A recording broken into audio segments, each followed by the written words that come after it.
Halo pemirsa, langsung dari studio ADX Channel Bursa Efek Indonesia. Saya David Sanoval kembali hadir dalam program Market Review yang merupakan program yang mengupas isu-isu penggerak pasar modal Indonesia. Live streaming kami bisa Anda saksikan di idxchannel.tv. Ya, pemirsa, Bank Indonesia memastikan aliran modal asing Januari hingga Minggu ketiga Februari 2019 berhasil melampaui aliran modal asing di sepanjang 2018 pada periode yang sama. 3 Februari 2019 berhasil modal asing di sepanjang 2018. Yang masuk ke Indonesia sampai tanggal 21 Februari 2019 telah mencapai total inflow 45,9 triliun rupiah. Kondisi ini menunjukkan tren yang sangat positif karena melebihi keseluruhan inflow di tahun 2018 yang lalu. Total dana masuk ini terdiri dari surat berharga negara atau SBN sebesar 33,9 triliun rupiah, saham sebesar 11,3 triliun rupiah, sertifikat Bank Indonesia atau SBI sebesar 1,1 triliun rupiah. Kondisi ini menunjukkan tren yang sangat positif karena melebihi keseluruhan inflow di tahun 2018 lalu. Sebagai catatan, aliran modal asing yang masuk sepanjang tahun 2018 hanya sebesar 13,9 triliun dengan rincian pada SBN 20,1 triliun rupiah. Sementara itu, saham mengalami outflow sebanyak 6,5 triliun rupiah. Bank Indonesia menambahkan, arus modal asing yang kembali masuk ini menunjukkan bahwa kepercayaan investor dalam dan luar negeri terhadap kondisi ekonomi Indonesia sangat baik. Hal ini terbukti dari terus masuknya aliran modal asing masuk baik di saham dan obligasi pemerintah.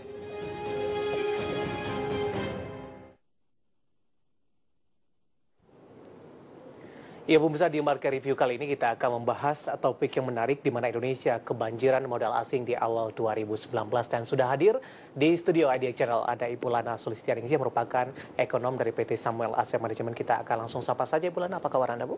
Baik, terima kasih. Baik, terima kasih juga sudah meluangkan waktu di IDX Channel Ibu Lana, dan kabar baik juga tampaknya bagi kita ya Indonesia di awal tahun kebanjiran modal asing yang masuk cukup deras. Bahkan ini baru di awal, ini sudah melampaui data keseluruhan di sepanjang 2018 yang lalu. Betul. Bagaimana Anda melihat aliran dana asing yang masuk di awal 2019 ini? Apakah ini memang siklusnya di awal tahun atau memang secara fundamental ataupun dari sisi global juga ikut mendukung Ibu Lana?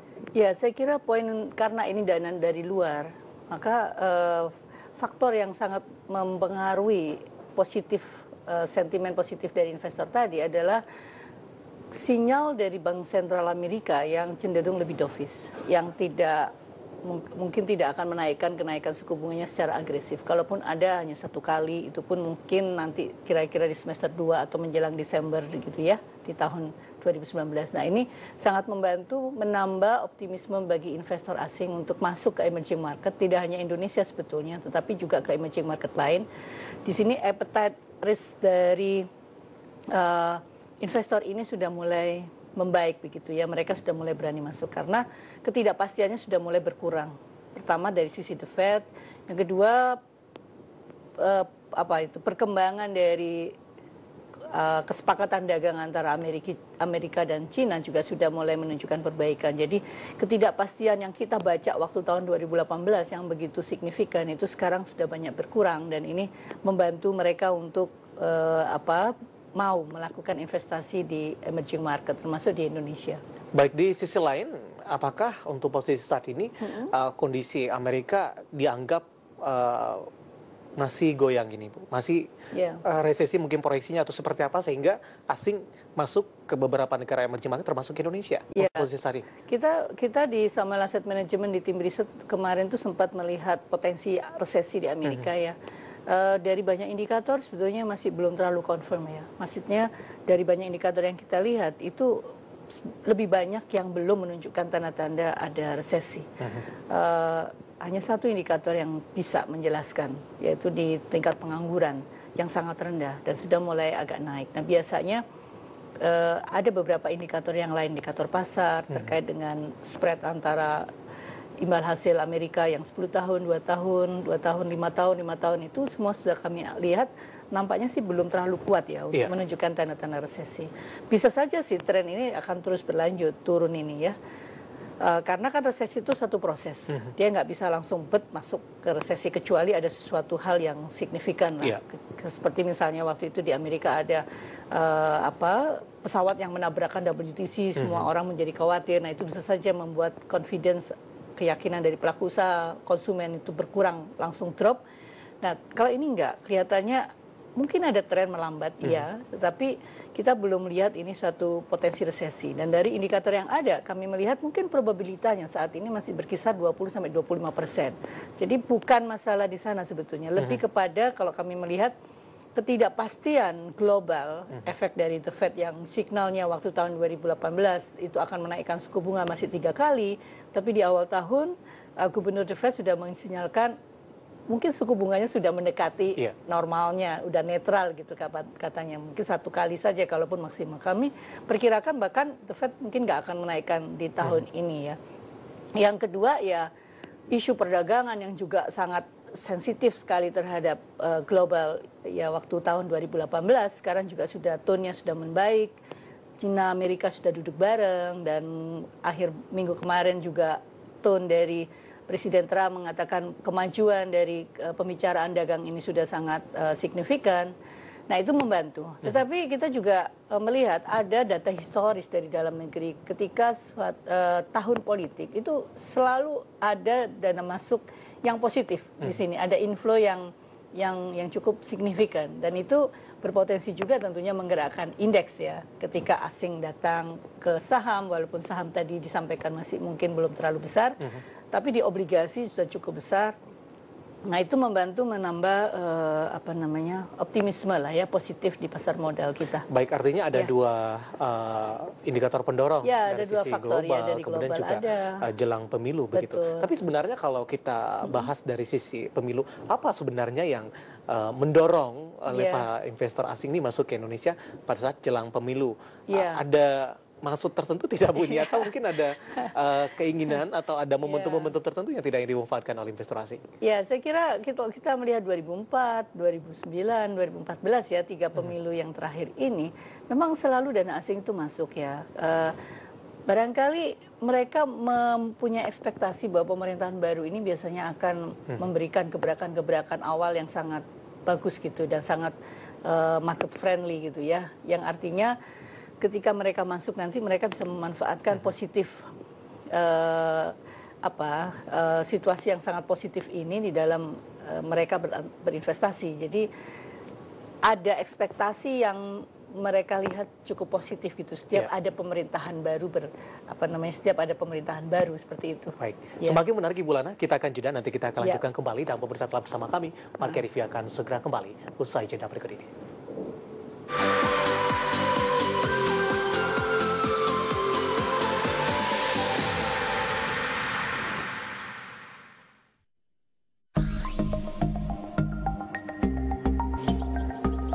Merancang masa depan harus dimulai sejak dini dengan investasi yang tepat.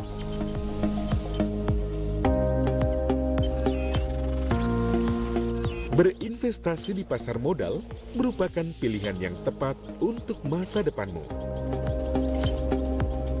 Sebagai lembaga clearing dan penyaminan di pasar modal Indonesia, KPEI menerapkan mekanisme clearing secara netting sehingga proses penyelesaian transaksi bursa menjadi lebih efisien.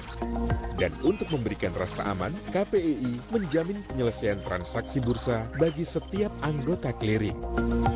KPEI aman, efisien, dan terjamin. Kalau kita baru mulai usaha, itu persiapan untuk berani ambil resiko, ya harus kerja keras dan punya determinasi. Kalau front mengedepankan fleksibilitas, buat borrower dia mau apa, produknya kita ada. Ternyata orang Indonesia tuh pengennya fixed income instrument dengan tenor yang pendek. Berdasarkan tagihan invoice, PO, kontrak, SPK tadi, kita kasih modal kerja. Totalnya udah lebih dari 30.000 lender. Dalam waktu 13 bulan ini, kita udah salurin lebih dari 150 miliar pinjaman. Bagaimana pergerakan indeks harga saham gabungan selama 1 tahun terakhir? BI akan terus mendukung program-program untuk pendalaman dunia pasar modal Indonesia. BI bersama seluruh pelaku industri pasar modal berkomitmen untuk terus menjaga momentum pertumbuhan yang berharga ini. Di awal tahun 2019, harga minyak masih bergerak positif.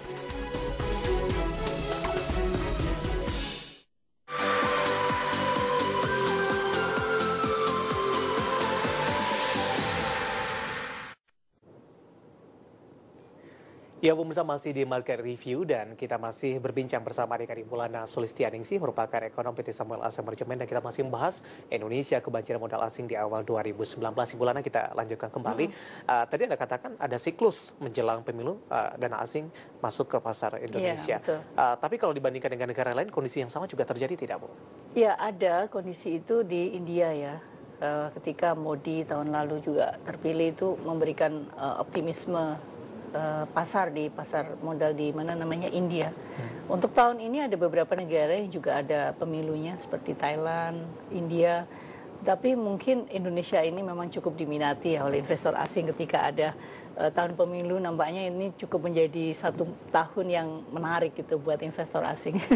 Baik, nah dari catatan Bank Indonesia dari paket yang sudah kita tampilkan tadi, ini aliran modal asing Januari hingga minggu ketiga Februari ini berhasil melampaui aliran modal asing di sepanjang 2018. Ini baru awal saja, kita sudah melewati pencapaian di 2018 lalu. Ini sesuai ekspektasi tidak, Bu? Ya, ini kita memang perlu kehati-hatian juga ya, karena kita tahu bahwa dana asing ini kan mudah sekali berubahnya, moodnya itu gampang sekali keluar.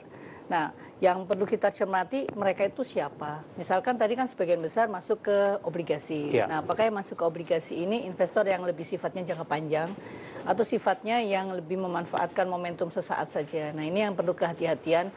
Karena saya yakin DJPPR maupun Bank Indonesia punya data siapa yang masuk tersebut. Jadi kalau yang masuk tersebut itu memang dana-dana yang sifatnya jangka panjang, seperti misalnya mereka memang punya reksadana yang berbasis emerging market atau macro fund yang seperti itu, mereka biasanya cenderung long term, nggak sekedar hit and run. Tapi kalau misalnya mereka ini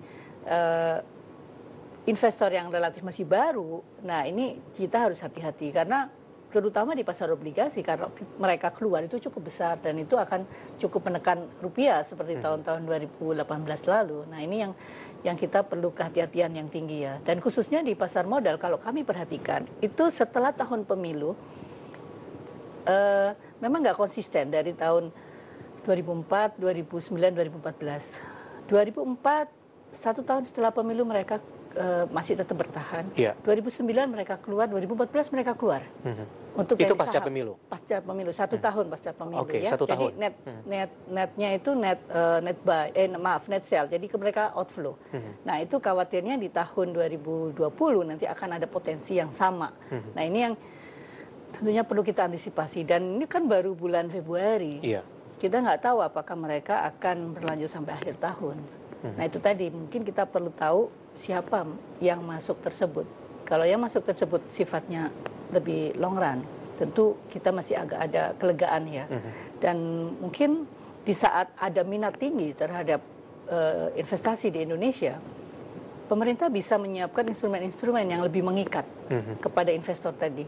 Misalkan kita bicara di obligasi. Sejauh ini kita nggak punya instrumen yang bisa mengikat dana tersebut secara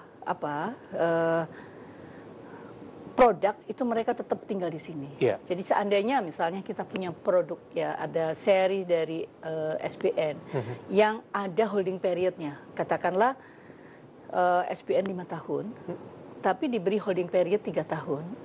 Ini serinya nggak perlu semuanya, artinya dilempar ke investor, barangkali mereka tertarik.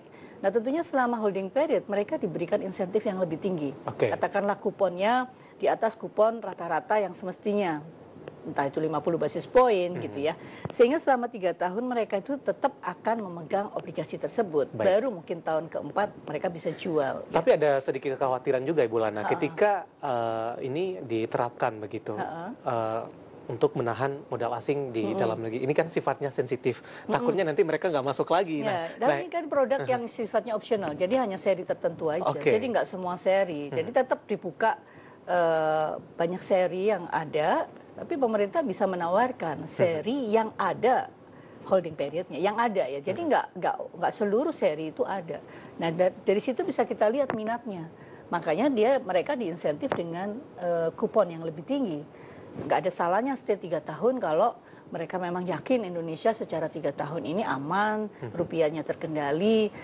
Mereka diinsentif dengan ekstra kupon, katakan 50 basis point di atas obligasi yang tidak mempunyai holding period. Oke. Jadi misalkan yang tidak mempunyai holding period 5 tahun itu, kalau sekarang barangkali sekitar 7% lah ya, misalnya 7% kuponnya. Nah ini diberikan 50 basis point ekstra untuk seri yang ada holding periodnya.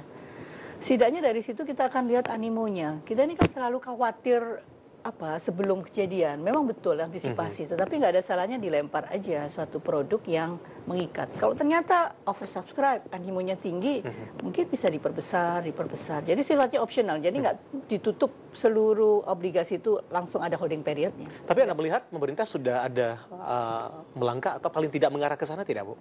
Sejauh ini saya kira belum ya, karena mungkin ada kekhawatiran seperti yang disampaikan Mas David tadi. Wah ini nanti artinya seolah-olah pemerintah jangka panjang akan menuju pada capital control. Saya kira bukan. Ini lebih kepada kita mencari, kita men-screening ya, atau menyeleksi investor-investor yang memang dia punya optimisme, keyakinan terhadap Indonesia di waktu yang agak lama gitu ya. Paling tidak kalau 3 tahun kita bisa pegang dari investor ini 20% dari total asing, setidaknya kita cukup aman lah. 20% di 3 tahun itu kita nggak terganggu dengan volatilitas keluar masuknya asing yang bisa tentunya berdampak pada rupiah ya. Artinya ketika asing keluar ada yang tinggal begitu ada yang sebagai tinggal, cadangan. betul gitu ya. Paling tidak itu ditarget misalnya 20%. Jadi dibuka opsi itu. Tapi itu bukan berarti kemudian pemerintah pasti bisa menjelaskan lah bagaimana bahwa ini adalah satu produk pilihan aja. Nggak seluruh produk SPN itu nanti akan ada holding periodnya. Jadi saya kira kita perlahan perlu juga mencari atau menyeleksi memang investor-investor yang long term gitu ya, yang jangka panjang. Walaupun sementara saat ini si asing pegang posisi SPN itu jangka panjang tinggi loh. Di atas 5 tahun sampai 30 tahun. Posisi asing di situ bisa lebih dari 80% di sisi itu. Jadi, apakah sebenarnya momentum ini bisa dimanfaatkan untuk merencanakan seperti yang Anda katakan tadi? Saya kira kalau mereka misalnya dari porsi yang paling besar ini, toh mereka sifatnya long term. Kenapa enggak gitu kalau mereka ambil yang ada holding periodnya? Jadi semacam testing the water gitu ya. Bagaimana ini minat dari asing terhadap produk yang seperti ini. Nah, kalau nanti cukup besar, makin lama bisa ditingkatkan jumlah yang diterbitkan melalui model yang seperti itu ya. Kalau kita lihat dari posisi asing sekarang kan sekitar 38% dari total SPN yang diterbitkan oleh pemerintah. Tapi kalau kita lihat secara institusi asing, misalnya yang lain-lain itu bukan asing versus lokal, tapi asing versus misalnya bank, terus dana pensiun, kemudian retail atau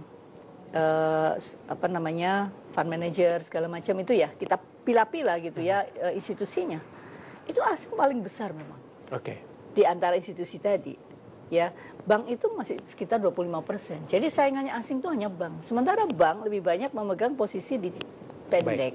Kita akan jeda kembali Bu Lana. Semakin menarik nanti kita akan lanjutkan sebenarnya kebutuhan kita terhadap dana asing yang masuk itu seperti apa dan apa dampaknya. Nah yang menarik juga adalah ketika asing banyak masuk ke saham kemudian juga aplikasi. Sementara FDI kita justru turun nih Bu. Nanti kita akan coba bahas, kita akan jeda terlebih dahulu. Dan pemirsa telah bersama kami, Market Review akan segera kembali sesaat lagi.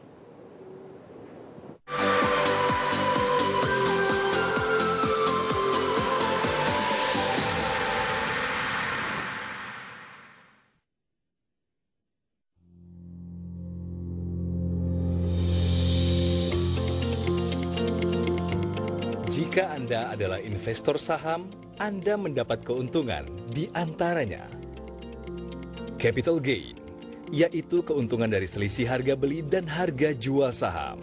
Dividen, yaitu pembagian laba kepada pemegang saham. Keuntungan lainnya, investor bisa memperoleh pendapatan tambahan dengan meminjamkan sahamnya melalui layanan pinjam meminjam efek atau PME. Apa itu PME? PME merupakan pinjaman efek sementara berupa saham dari investor untuk keperluan penyelesaian transaksi bursa. Apa saja manfaat yang didapatkan? Investor memperoleh keuntungan 12%. Investor tetap dapat menerima dana sebagai pengganti dividen jika ada pembagian dividen saat sahamnya sedang dipinjamkan. Pendapatan yang diterima investor dari layanan PME dapat digunakan untuk membayar biaya penyimpanan saham. Saat nilai saham turun, investor tetap dapat memperoleh pendapatan hingga mengurangi potensi kerugian. Dan yang terpenting, KPEI menjamin pengembalian saham yang dipinjamkan sesuai waktu yang telah ditentukan. Menarik bukan? Prosesnya sangat sederhana. Investor cukup menghubungi perusahaan sekuritas dan menandatangani formulir perjanjian PME. Selanjutnya, jika terdapat kebutuhan penyelesaian transaksi bursa oleh peminjam, saham yang akan dipinjamkan diserahkan kepada KPEI melalui perusahaan sekuritas. Setelah proses PME selesai, maka KPEI akan mengembalikan saham yang telah dipinjamkan dan memberikan pendapatan kepada investor melalui perusahaan sekuritas. Segera hubungi perusahaan sekuritas Anda, customer care KPEI, atau kunjungi website kami di www.kpei.co.id untuk mengetahui layanan PME. PME, pinjamkan sahamnya, dapatkan manfaatnya.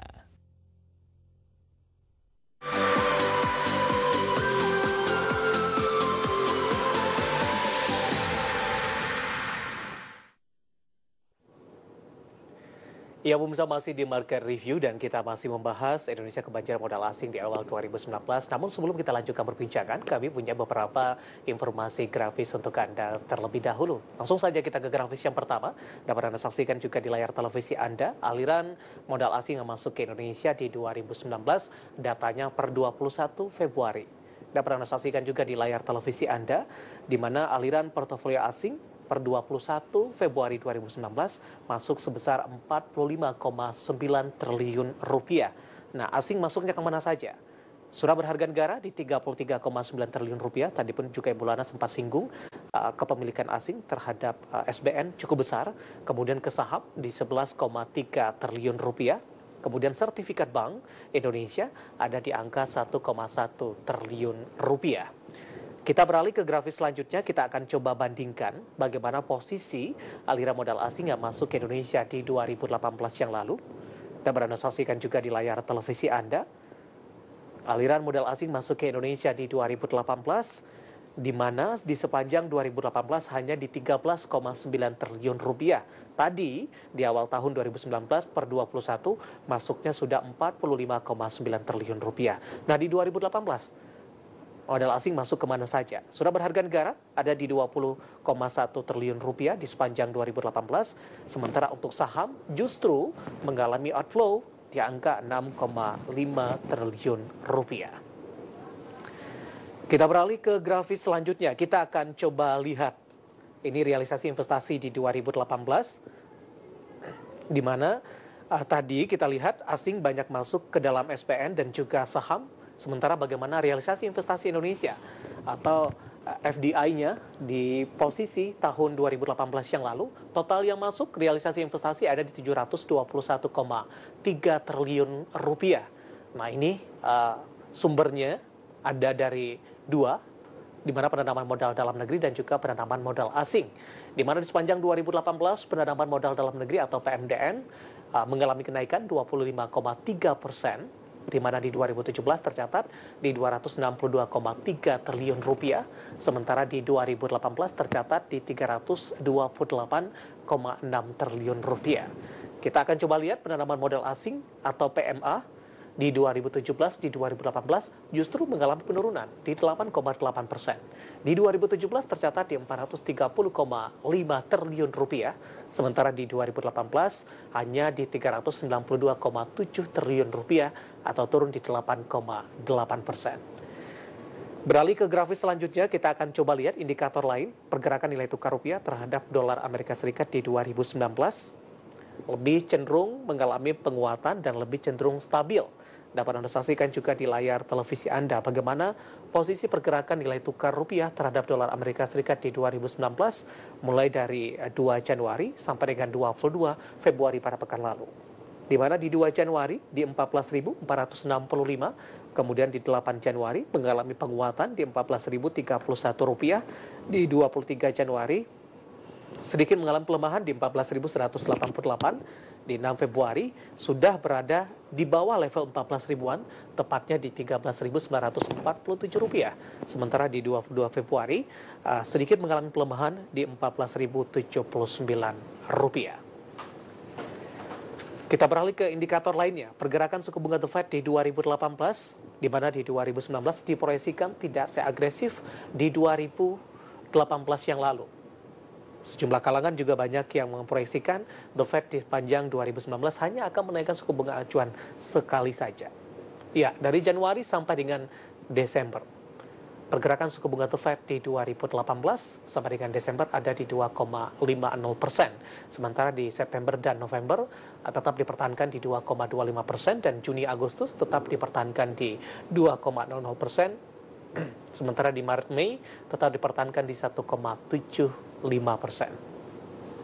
Kita akan coba lihat ke grafis selanjutnya. Indikator lainnya adalah pertumbuhan ekonomi Indonesia di sepanjang 2017 sampai dengan 2018. Ini per kuarter ini penghitungannya. Ya, pertumbuhan ekonomi Indonesia di 2017 sampai dengan 2018 per kuarternya, di mana kuartal pertama 2017 minus di 0,30%, kuartal kedua 2017 naik signifikan di 4,01%, kemudian kuartal ketiga 2017 di 3,19%, kemudian kuartal keempat minus di 1,70%, kuartal pertama minus 0,41% dan kuartal kedua di 4,21%, kuartal ketiga di 3,09% dan kuartal keempat di 5,17%. Pertumbuhan ekonomi Indonesia per kuarter di 2017 sampai dengan 2018.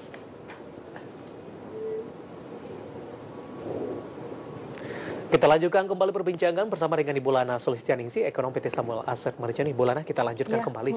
Nah, tadi sudah kita bahas asing banyak masuk kepada SBN, kemudian juga saham yang sewaktu-waktu ini bisa berbalik atau keluar kembali dari pasar domestik.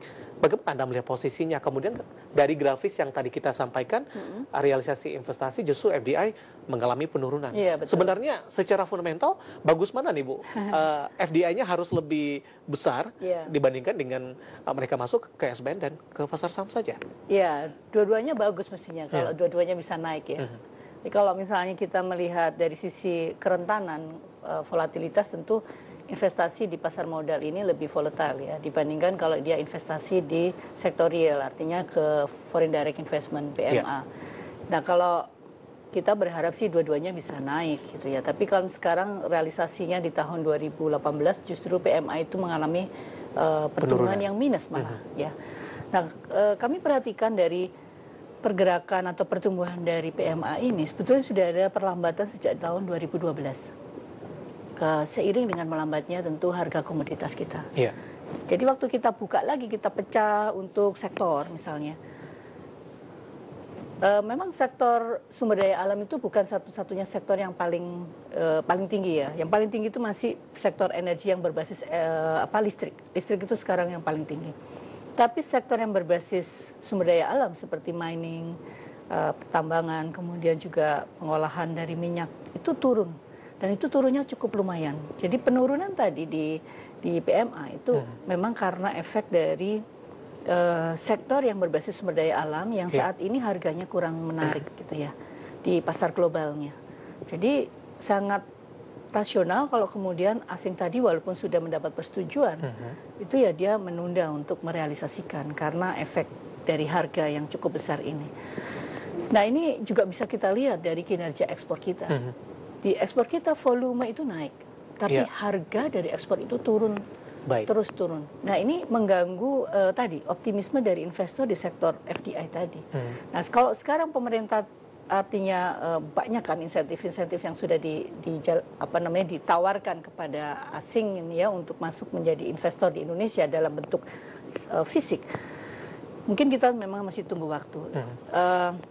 Tetapi biasanya ketika PDB kita meningkat, tadi kan Mas David menunjukkan ya bahwa ekonomi kita memang sudah membaik. itu biasanya sih diikuti oleh kenaikan dari FDI. Baik. Nah, kita mungkin masih tunggu waktu, tetapi artinya kita nggak bisa diam saja. Kita harus kejar apa sih yang menjadi permasalahan FDI yang turun ini. Oke, nanti kita akan lanjutkan, Ibu Lana. Kita akan jeda kembali terlebih dahulu. Kemudian tidak hanya dari sisi tadi ya komoditas, apakah regulasi ini juga memberikan pengaruh atau tidak? Ya. Kesiapan kita dari sisi infrastruktur dan lain sebagainya. Ya. Nanti kita akan bahas. Baik. Dan pemirsa bersama kami, Marker Review akan segera kembali sesaat lagi.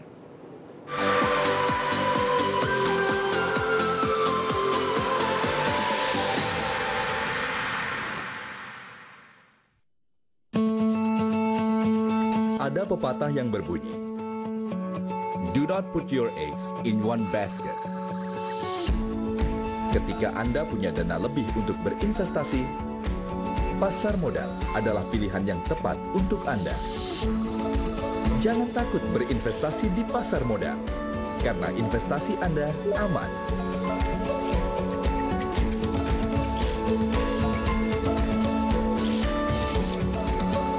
Mekanisme penyelesaian yang efisien dan transaksi Anda terjamin. Semua karena ada KPEI.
Ya, pemirsa, Gubernur Bank Indonesia Peri Warjio memprediksikan nilai tukar rupiah terhadap dolar Amerika Serikat akan terus stabil di sepanjang 2019 ini. Hal ini didorong oleh faktor domestik maupun global.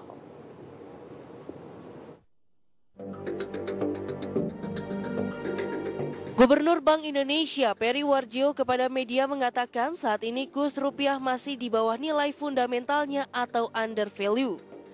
Berdasarkan data Reuters, pada perdagangan Jumat Minggu ketiga Februari masih bergerak di range 14.040 hingga 14.070 rupiah per dolar Amerika. Bank Indonesia mengatakan ada 4 faktor pendorong penguatan rupiah tahun ini. Pertama, derasnya aliran modal asing yang masuk ke Indonesia dapat menambah suplai falas, sehingga rupiah bisa lebih stabil. Adapun sejak awal tahun hingga 21 Februari 2019, aliran dana asing yang masuk ke Indonesia mencapai 45,9 triliun rupiah. Jauh lebih besar dibandingkan aliran asing yang masuk sepanjang 2018, yakni sebesar 13,9 triliun rupiah. Faktor kedua, fundamental ekonomi Indonesia juga dinilai baik oleh investor. Terlihat dari pertumbuhan ekonomi sepanjang tahun lalu sebesar 5,17% dan inflasi yang terjaga 3,13%. Ketiga, kenaikan suku bunga acuan Amerika Serikat atau Fed Fund Rate atau FFR yang diproyeksi hanya sekali di tahun ini mendorong aliran dana asing ke negara berkembang, termasuk Indonesia. Selain itu, faktor mekanisme pasar yang semakin baik juga turut menambah stabilitas rupiah.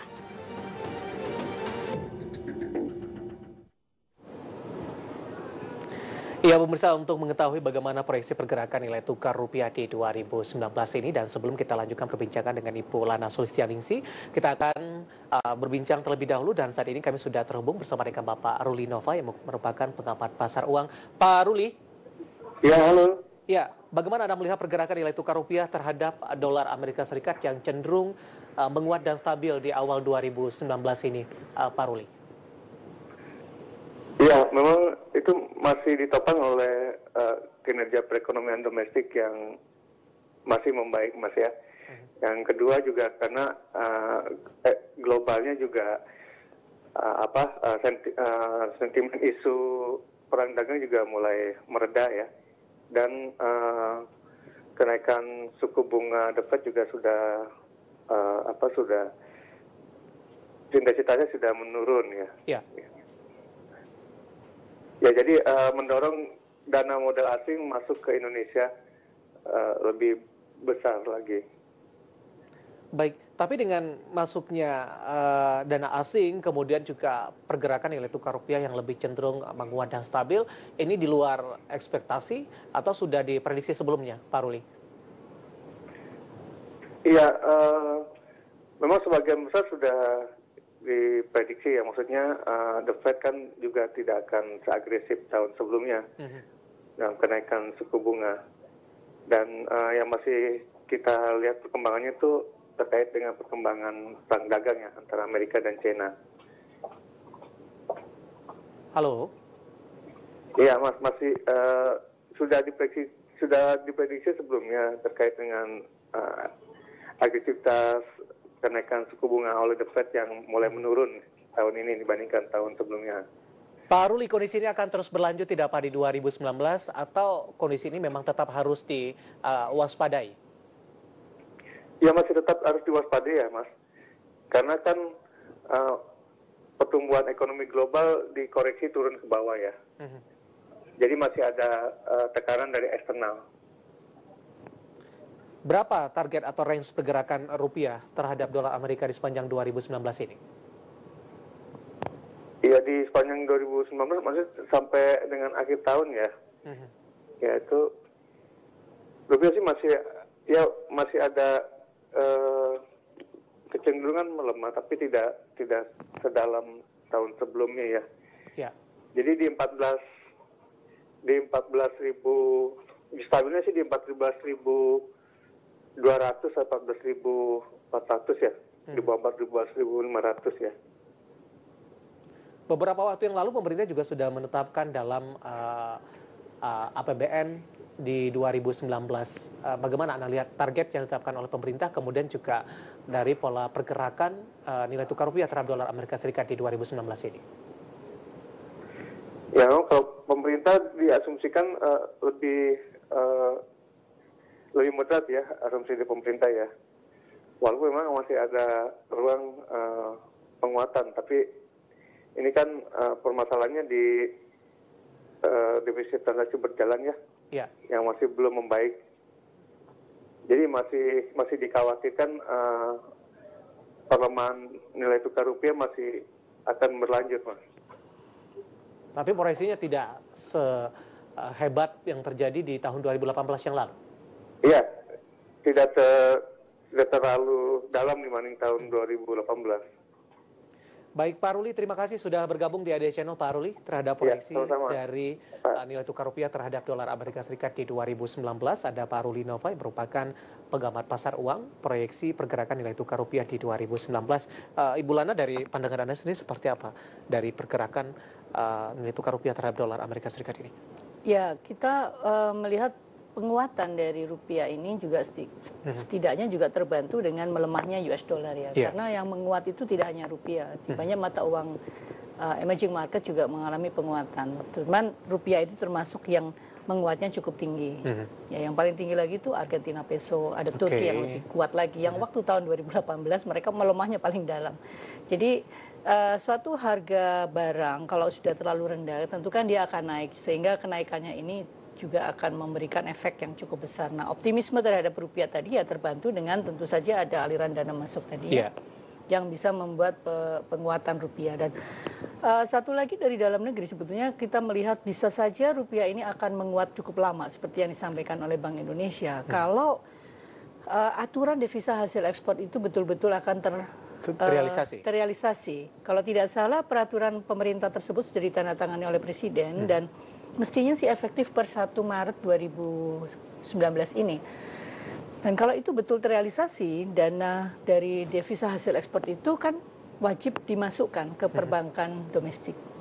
Nah, kemudian diberikan insentif bahwa dana hasil ekspor ini kalau dikonversikan ke rupiah, akan diberikan insentif keringanan pajak. Nah ini mudah-mudahan bisa membantu menambah falas kita. Oke. Dan menguatkan tentunya rupiah. Karena gonjang-ganjing eksternal itu sama sekali kita nggak bisa prediksi. Baik, kita akan jeda kembali bulan, nanti kita akan lanjutkan dan pemirsa telah bersama kami, Market Review akan segera kembali sesaat lagi.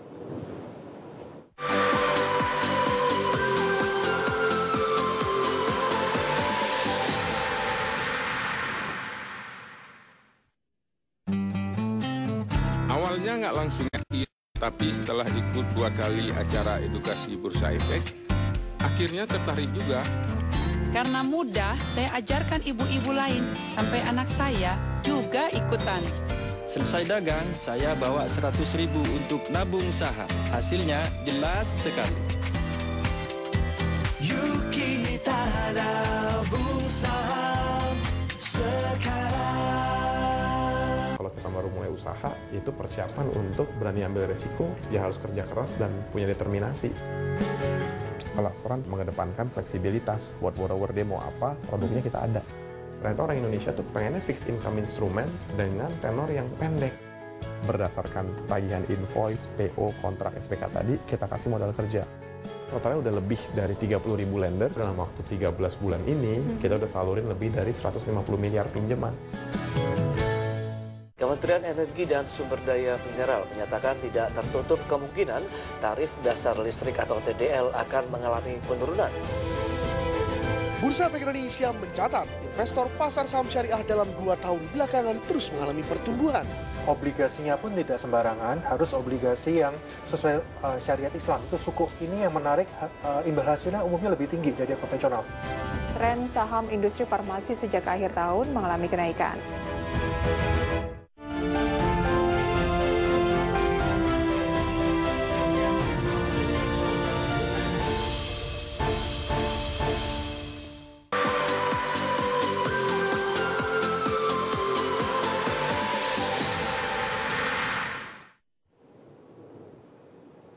Terima kasih untuk Anda yang masih bergabung bersama kami di Market Review dan kita masih membahas Indonesia kebanjiran modal asing di awal 2019. Ibu Lana, kita lanjutkan kembali pergerakan rupiah tadi Bu terhadap dolar Amerika Serikat.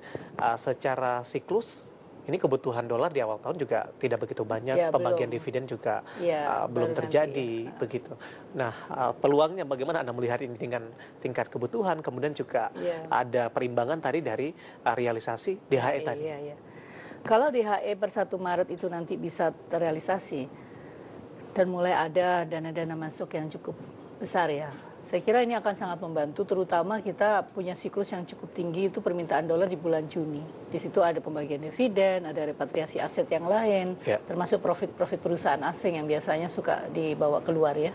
Nah ini kuncinya memang di bulan Juni. Mudah-mudahan dengan hasil DHE tadi itu bisa membantu menopang permintaan yang cukup besar tadi dengan supply yang lebih besar, sehingga mudah-mudahan per Juni nanti kita berharap rupiah tidak melebihi 14.800. Nah itu mungkin kita bisa melihat ruang untuk sampai akhir tahun bisa melihat rupiah itu bisa di bawah 14.800. Mungkin bisa ditutup di 14.400 sampai 14.500 seperti itu di akhir tahun. Kalaupun katakanlah dibandingkan awal tahun ada pelemahan gitu ya.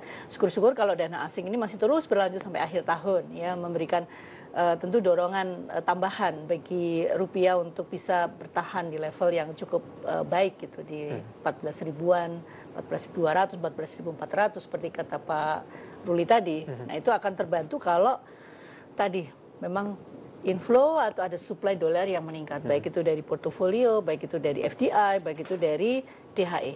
Oke. Ujiannya tadi di Juni ya? Di Juni, betul. Dan mudah-mudahan di eksternalnya itu juga nggak ada isu-isu yang di luar ekspektasi kita. Tetap kondisi yang sama dan mendukung begitu. Betul. Misalkan kita mudah-mudahan berharap kesepakatan dagang bisa tuntas nih secepatnya. Dan nggak ada lagi isu Amerika menekan Cina lagi untuk urusan yang lain-lain gitu ya. Terus kemudian the Fed juga mudah-mudahan konsisten dengan kebijakannya. Nah kita nggak tahu nih ada apa, tiba-tiba nanti blok dari mana gitu, ada satu problem yang kita nggak tahu, apa harga minyak atau risiko-risiko yang lain. Nah itu masih terus membayangi kita ya, tetap kita harus waspada. Baik, Makanya penguatannya di dalam negeri itu harus dilakukan. Pemerintah sudah menyiapkan paling tidak dikatakan ada plan A, plan B nih, antisipasi yang dilakukan. Betul. Dan BI juga sudah punya banyak instrumen ya untuk menyiapkan misalkan permintaan dolar itu supaya nggak terlalu tinggi bagaimana. Dan kita juga walaupun ini mungkin nilainya juga nggak terlalu besar, itu ada tax amnesty yang akan berakhir di tahun ini. Nah, apakah kemudian akan ada potensi mereka akan keluar, istilahnya kan sudah bebas dosa gitu ya. Jadi nggak ada salahnya dong keluar. Nah, ini tentu saya yakin BI juga sudah menyiapkan atau mengantisipasi potensi ini. Mudah-mudahan lebih banyak lagi instrumen-instrumen yang bisa membantu penguatan atau kedalaman pasar falas di dalam negeri. Seperti di NDF kemarin itu satu instrumen yang sangat bagus dan positif. BI mencoba mengeluarkan instrumen yang mencoba menandingi NDF dari Singapura ya. Dan ini ternyata cukup baik. Respon pasarnya dan permintaan dolar bisa berkurang. Nah, problemnya ketika permintaan dolar berkurang jangan sampai supply-nya berkurang lebih besar gitu ya. Jadi permintaan dolar dibantu dengan segala instrumen di pasar falas untuk pendalaman pasar, tapi di sisi yang lain supply dolarnya juga ditingkatkan tadi. Mudah-mudahan DHI ini harapannya untuk bisa sedikit membantu. Kalau FDI tentunya masih ada faktor keputusan pelaku usaha. Kalau portofolio masih ada faktor juga di luar dari isu global ya. Nah itu mungkin dua hal itu agak kurang bisa kita pegang, kurang kita kontrol gitu. Tetapi kalau di HI ini mestinya sih bisa dikontrol 100% oleh pemerintah dan Bank Indonesia. Karena aturannya itu ada di BI dan ada di Kementerian Keuangan juga. Nah mudah-mudahan ini akan sangat efektif. Saya cukup optimis di HI ini. Tapi target dari Samuel Asset Management sampai dengan akhir tahun rupiah di level berapa Pak? Kami melihatnya rata-rata ya, bukan end of the year. Itu antara 14.400 sampai 14.600. Ya. 14.400 sampai 14.600 rata-rata. Ya, jadi memang ada potensi agak lebih tinggi lagi, tapi secara rata-rata masih bisa di antara range tersebut di tahun ini. Tapi kesimpulannya tekanannya tidak sehebat di 2018. Karena 2018 itu tekanannya memang cukup mengganggu ya. Dan tidak hanya rupiah kan, seluruh mata uang non US dollar itu melemah terhadap US dollar, kecuali yen dan Swiss kalau tidak salah. Jadi hampir semua mata uang dunia yang kuat lainnya, euro, Australian dollar atau yang lain-lain, Canadian dollar, itu semua melemah terhadap US dollar. Jadi kita nggak sendirian sih. Tapi bukan berarti kemudian kita bisa excuse bahwa kita nggak apa-apa gitu ya. Tentu kita harus hati-hati bahwa masih akan muncul isu-isu yang kita nggak bisa expect, yang ada di 2019 ini yang berasal dari eksternal, terutama di harga minyak mentah. Mudah-mudahan The Fed konsisten dengan signalnya. Trump juga kalau melihat dari janji kampanyenya, semua sudah terpenuhi nih. Tax cut dia lakukan di bulan Desember 2017. Kemudian dia lakukan trade protection, ya 10%. Nah sekarang mulai ada deal gitu kan ya, ada kesepakatan. Tembok Meksiko juga nampaknya dia sudah berhasil juga untuk mendapatkan approval dari Kongres untuk membangun Tembok Meksiko. Rasanya janji yang paling besar itu 3 itu. Ya, jadi mudah-mudahan mungkin setelah itu kan Trump akan konsentrasi untuk running yang kedua ya di tahun 2020. Jadi mudah-mudahan isu ekonomi dari Amerika itu nggak terlalu volatile ya. Karena kan setiap Sabtu Minggu kita agak was-was ini besok. Ini Presiden Trump mau nge-tweet apa ini yang bisa mengganggu dunia gitu ya. Nah itu mungkin bisa sedikit berkurang, tetapi tadi Mas David di awal sampaikan ada potensi ekonomi Amerika resesi, itu juga harus kita waspadai, walaupun dari banyak indikator sekarang ini belum terkonfirmasi. Oke, kita masih punya satu segmen lagi, Bu Lana. Kita akan jeda kembali terlebih dahulu dan pemirsa tetap bersama kami, Market Review akan segera kembali usai jeda berikut.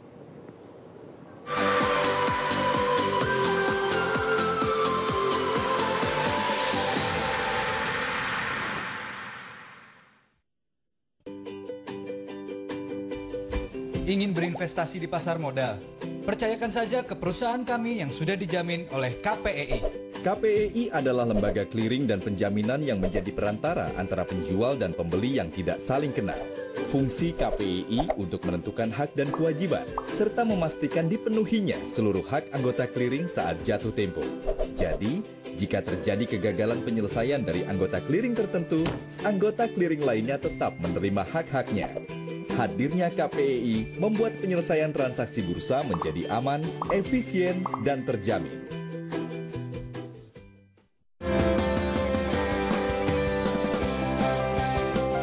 secara net profit memang target kita sudah di atas. Untuk hot nickel baik penjualan on ekspor maupun dalam negeri, kita bisa menjual 4 juta ton, terdapat kenaikan yang sekitar 100%. Di tahun 2019 kami menargetkan untuk bisa menjual atau memproduksi ferronikel sebesar sekitar 30.000 ton. Akibat adanya trade war antara Amerika dengan China, di mana demand daripada emas naik, maka kita lebih fokus kepada penjualan dalam negeri. Di tengah ketidakpastian global yang betul-betul sulit diprediksi, alhamdulillah ekonomi Indonesia itu kinerjanya cukup baik. Perbankan menggeliat, pembiayaan dari pasar modal juga cukup kuat. Hampir 180 triliun penerbitan dari saham, obligasi korporasi, MTN maupun yang lain-lain.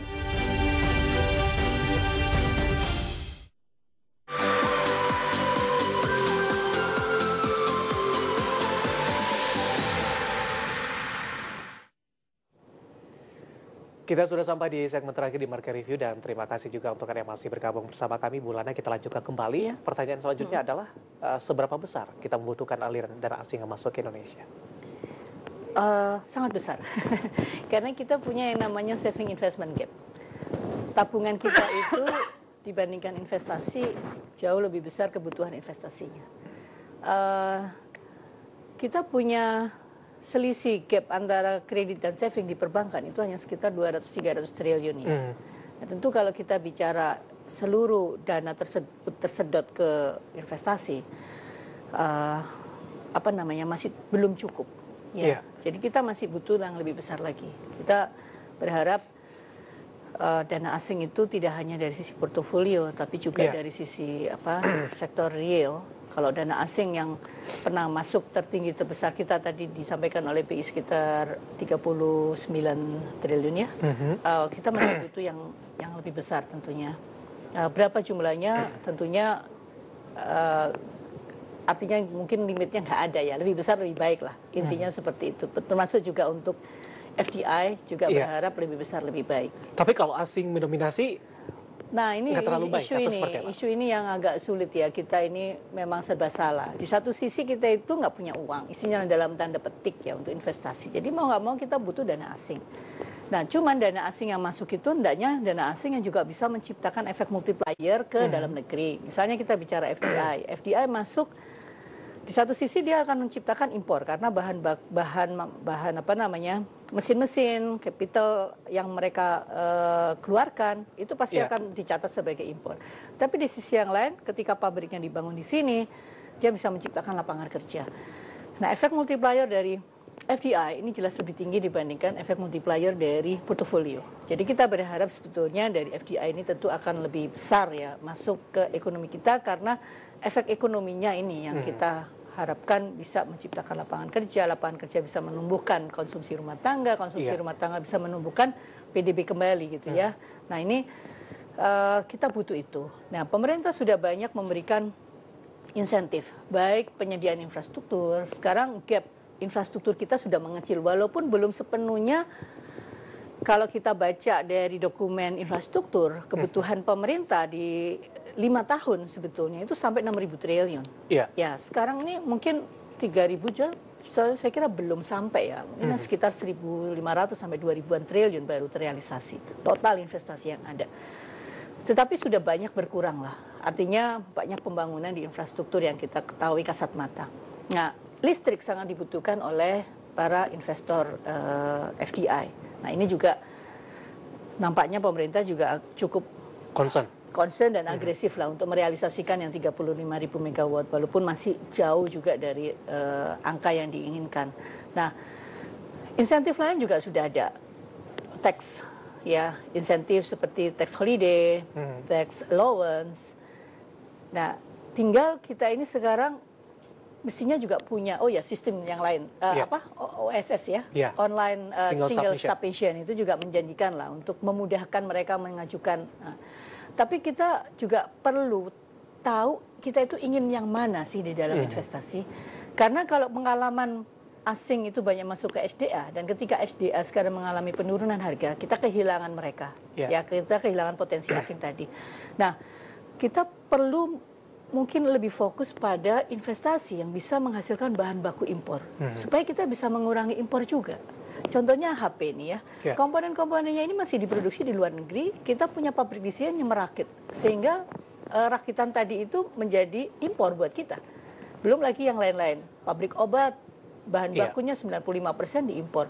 Jadi kalau kita fokus, kita dekati investor yang punya kapasitas untuk membangun itu di Indonesia, kita siapkan karpet merah untuk mereka. Jadi ada tailor made gitu loh. Ya, karena target kita adalah mengurangi bahan baku impor ini. Karena kalau enggak, asing banyak juga FDI di sini. Tapi kalau bahan bakunya juga diimpor, itu nanti tekanan baliknya ada di neraca perdagangan. Baik. Yang ujung-ujungnya juga di transaksi berjalan. Jadi justru menekan ya Bu ya. Jadi akan menjadi bumerang lagi gitu buat kita ya. Tapi saya kira lebih baik, lebih besar lebih baik lah. Kita juga jangan terlalu sensitif bahwa oh ini asing gitu ya. Karena memang kita harus realistis bahwa tabungan kita tidak cukup untuk membiayai investasi kita. Ya. Ibu Lana, terima kasih atas waktunya, atas penjelasannya juga, dan kesimpulannya adalah kita butuh dana asing. Kemudian kalau bisa tidak hanya masuk ke SBN dan saham saja, tapi juga FDI juga kita terus mengalami peningkatan. Kalau bisa sama-sama mengalami kenaikan. Dan kalau bisa ada holding period, jadi mereka nggak gampang keluar lah. Baik, terima kasih Ibu Lana. Dan pemirsa, demikian berbincang kami bersama dengan Ibu Lana Sulistianingsih yang merupakan ekonomi di Samuel Asset Management, dan tadi kita membahas Indonesia kebanjiran modal asing di awal 2019. Akhirnya, Service Sun Oval dan seluruh kerja petugas mengucapkan terima kasih dan sampai berjumpa kembali.